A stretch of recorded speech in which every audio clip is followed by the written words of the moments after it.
যদি আগুন লেগে ধ্বংস হয়ে যায় যায় ধ্বংস হয়ে যায়। ও যদি আগুন লেগে ধ্বংস হয় পৃথিবীর সব বইয়ের দোকান, তবে বিশ্ব থেকে হারাবে না পবিত্র কোরআন। ঠিক কিনা? করবে কেমন করে কোরআন ধ্বংস আগুনের তেজ, করবে কেমন করে কোরআন ধ্বংস আগুনের তেজ। আছে বিশ্ব ভরা অগণিত কোরআনের হাফেজ।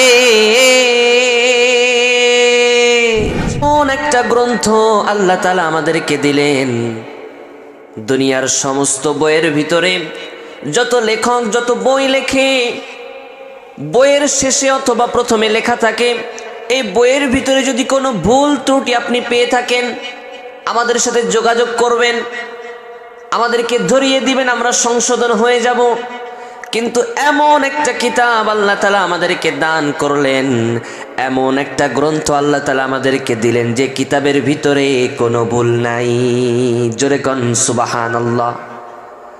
এমন একটা গ্রন্থ আল্লাহ তাআলা দিলেন যে কিতাবের ভিতরে কোনো ভুল নাই। ভুল তো দূরের কথা, সন্দেহের অবকাশ পর্যন্ত নাই। আল্লাহ পাক রব্বুল আলামিন বললেন, যালিকাল কিতাবু লা রাইবা ফীহি হুদাল লিল মুত্তাকিন। আল্লাহ পাক রব্বুল আলামিন বললেন, যালিকাল কিতাব, এটা হলো সেই কিতাব, লা রাইবা ফীহি, যার ভিতরে কোনো ভুল নাই, সন্দেহের অবকাশ পর্যন্ত নাই। হুদাল লিল মুত্তাকিন, এটা মুত্তাকিদের জন্য জান্নাতে যাওয়ার পথ নির্দেশ করে। এমন একটা গ্রন্থ আল্লাহ তাআলা আমাদেরকে দিলেন যে কিতাবের ভিতরে কোনো ভুল নাই। এমন একটা অথেন্টিক বুক আল্লাহ তাআলা দিলেন, হলি বুক। এই কোরআনুল কারীম, এই কিতাবের কাছে যখন জিজ্ঞাসা করা হবে, ও কিতাব তোমার পরিচয়টা কি, পরিচয়টা বলো, এই কোরআনের কাছে পরিচয় চাইলেই কোরআনটা তার পরিচয় দিয়ে দেয়। এই কোরআনের কাছে যদি জিজ্ঞাসা করা হয়, ও কোরআন তোমার নামটা বলো, তোমার নামটা কি তুমি বলো, সঙ্গে সঙ্গে কোরআন নিজে নিজেই উত্তর করে দেয়, জবাব দিয়ে দেয়, ইন্নাহু লাকুরআনুন কারীমুন ফি কিতাবিম মাকনুন। জোরে বলি আল্লাহু আকবার। ইন্নাহু লাকুরআনুন কারীম, কোরআন নিজের নামটা বলে দিল, কুরআনুন কারীম। শুধু একটা নাম নয়, আরো অনেক নাম কোরআনের ভিতরে রয়েছে। কোরআনের অন্য একটা নাম হলো বাল হুয়া কুরআনুম মাজিদ। কোরআনের আরেকটা নাম হলো কুরআনুম মাজিদ। এজন্য আমরা কুরআনুল কারীম, কুরআনুম মাজিদ এগুলো বলেই ডাকবো, সওয়াব আছে না নাই? কিন্তু কোরআন শরীফ আমরা বলি এটা মানুষের বানানো, কিন্তু অর্থ সুন্দর।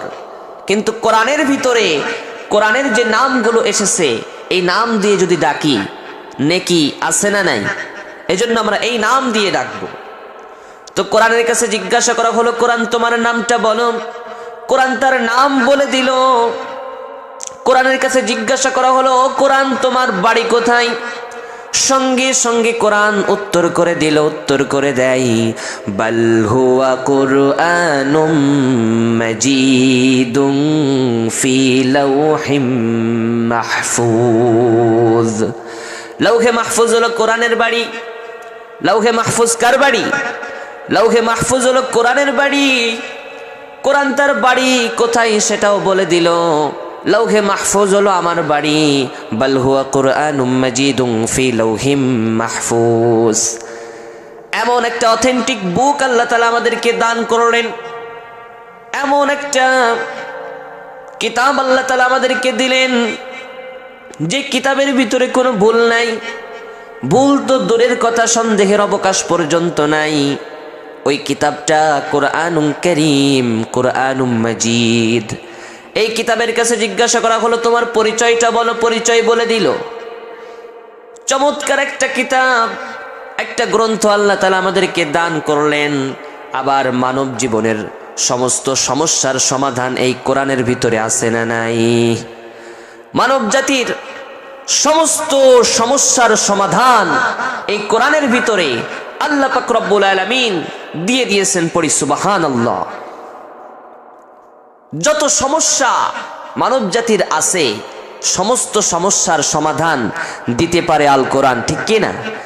সমাধান চাও যদি জীবনে মরণে, ফিরে যাও খুঁজে নাও চোখ রাখো কোরআনে। সমাধান চাও যদি জীবনে মরণে, ফিরে যাও খুঁজে নাও চোখ রাখো কোরআনে। তবেই পাবে সুখ শান্তির ঠিকানা, তবেই পাবে সুখ শান্তির ঠিকানা, যদি মেনে নাও তুমি মনে প্রাণে।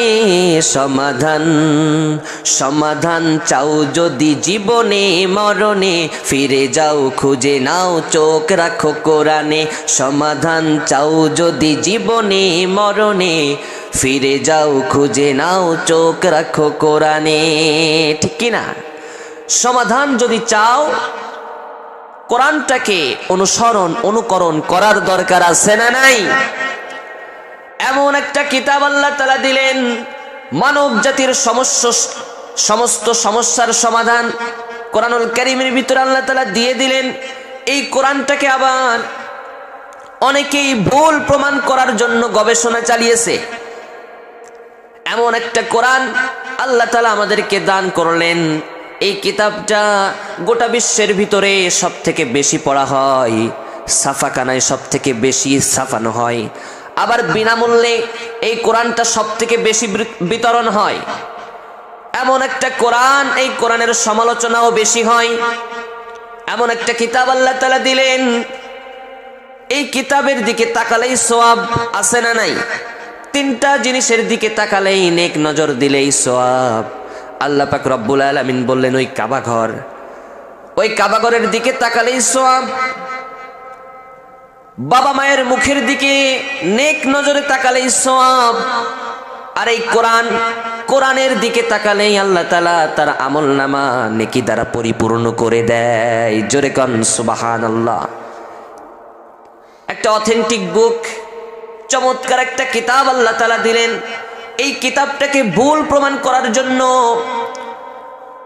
অনেকেই গবেষণা চালিয়েছে, রিসার্চ করেছে, কিন্তু কোরআনের ভিতরে কোনো ভুল পাই নাই।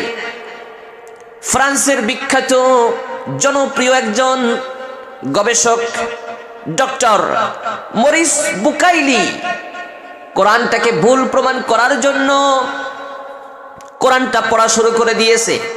কোরআনের ভুল ধরবে, কোরআনকে ভুল প্রমাণ করার জন্য তার নিজের ভাষায় কোরআনটাকে নিজের ভাষায় ট্রান্সলেট করে কোরআনকে গবেষণা করা শুরু করে দিল। সূরা ফাতিহা থেকে শুরু করে সূরা আন-নাস পর্যন্ত গবেষণা করলো, কিন্তু কোনো ভুল পাই নাই।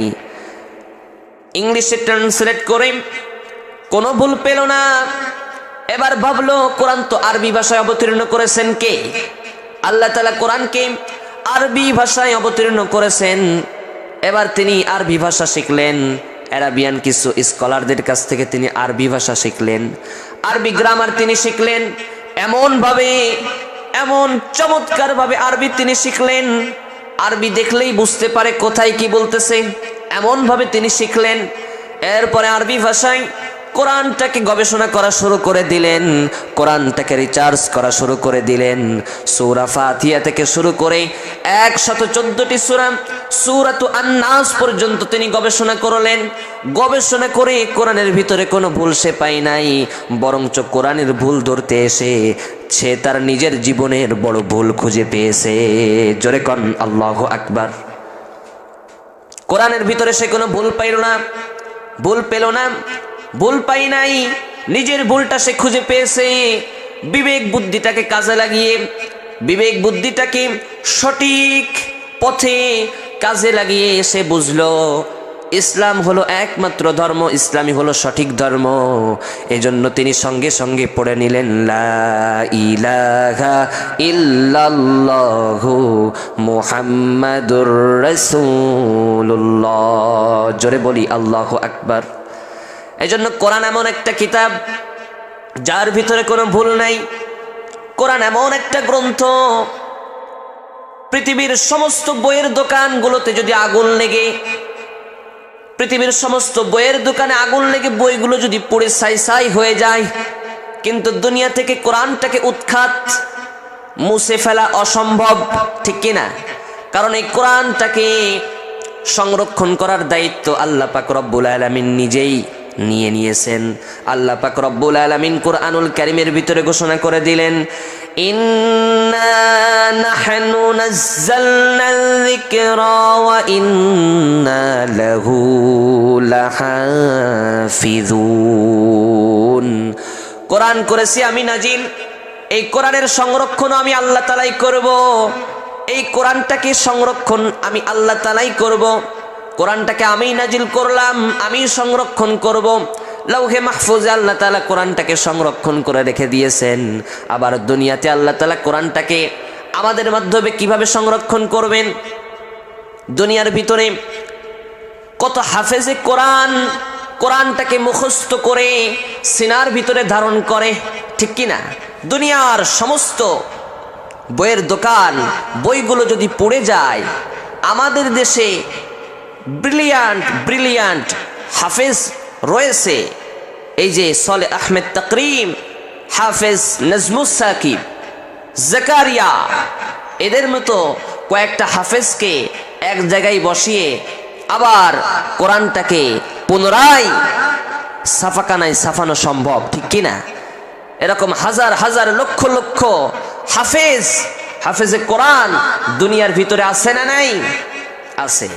এজন্য কোরআনটাকে দুনিয়া থেকে উৎখাত করা, মুছে ফেলা অসম্ভব। এটা কখনোই সম্ভব না, ঠিক কিনা? ও যদি আগুন লেগে ধ্বংস হয়ে যায় ধ্বংস হয়ে যায়, ও যদি আগুন লেগে ধ্বংস হয় পৃথিবীর সব বইয়ের দোকান, তবে বিশ্ব থেকে হারাবে না পবিত্র কোরআন, ঠিক কিনা? করবে কেমন করে কোরআন ধ্বংস আগুনের তেজ, করবে কেমন করে কোরআন ধ্বংস আগুনের তেজ, আছে বিশ্ব ভরা অগণিত কোরআনের হাফেজ, ও তারা ছাপাবে আসমানি গ্রন্থ, ও তারা ছাপিয়ে আসমানি গ্রন্থ, বাঁচাবে ইসলামের সম্মান, তাই বিশ্ব থেকে হারাবে না পবিত্র কোরআন, ঠিক কিনা? এজন্য এই কোরআনটাকে সহি শুদ্ধ